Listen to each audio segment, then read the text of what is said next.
Hi, my name is Karen Fabian and I am the founder of Bare Bones Yoga.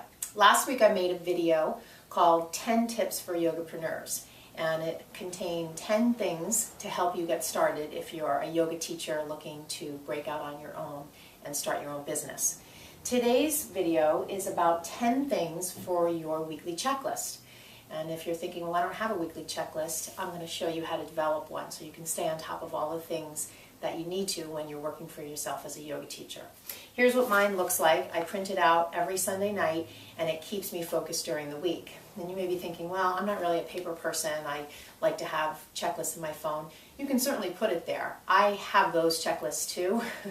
And I use a variety of sources to keep me on track. But I like the old-fashioned paper, and I literally check off when I do the items on here. So what kinds of things do I track? I track, number one, updating my website content and checking site statistics.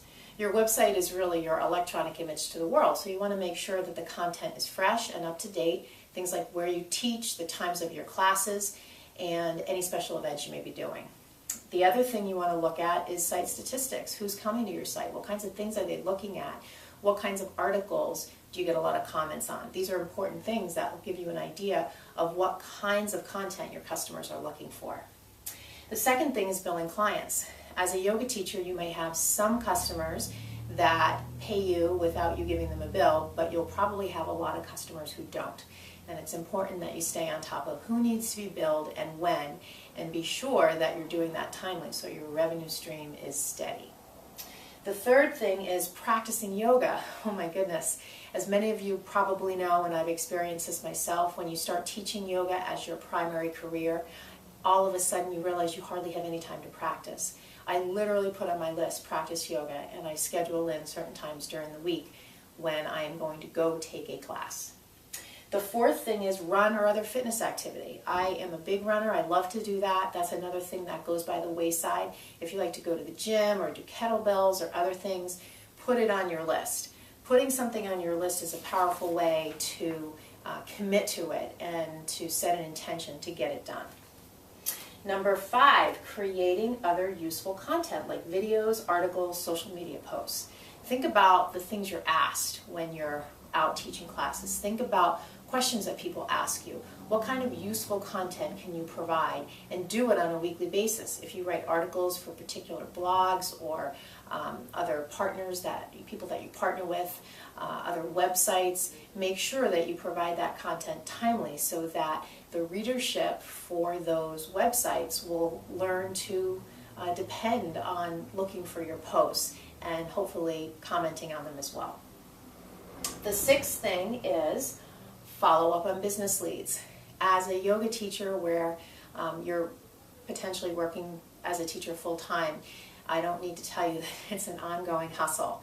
And when people ask you for privates or there's a particular company that's looking for in-house yoga, it's up to you to keep track of who those customers are, potential customers, and follow up with them so that you don't potentially lose a new business opportunity.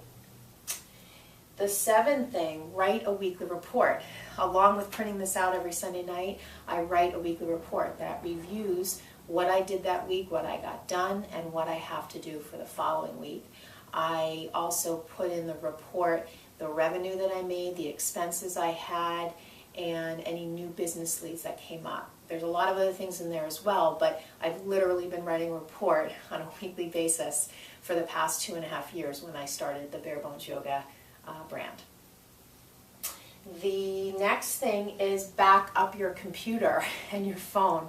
I will never forget the episode of Sex and the City when Sarah Jessica Parker wrapped her computer in that pashmina scarf and brought it down to Computer City and was crushed because it had broke. You don't want to be that person, and I know that there are probably some of you out there who have diligently backed up and have still had computer problems. So it's definitely not fail-safe, but it's one of the most important things to keep up with on a regular basis, really daily. Pay your bills. I know that there's a lot going on when you're teaching, and the last thing you want to do is get charged late fees for credit cards or mortgage payments that are late. So make sure on your weekly checklist you have a running tally of the bills that need to be paid and when. And then the last thing is savings. Save money on a weekly basis from what you are paid, and also put money away for taxes. This is a very important aspect of teaching yoga part-time or full-time. Most employers are not going to withhold any of your pay to put towards taxes, your tax liability. So it is important for you to be doing that on a regular basis. But more importantly is that you also are paying yourself for the hard work you're doing. So those are 10 things for your weekly checklist. If you have any questions, please send me an email. You can do that by visiting my website, barebonesyoga.com. Namaste.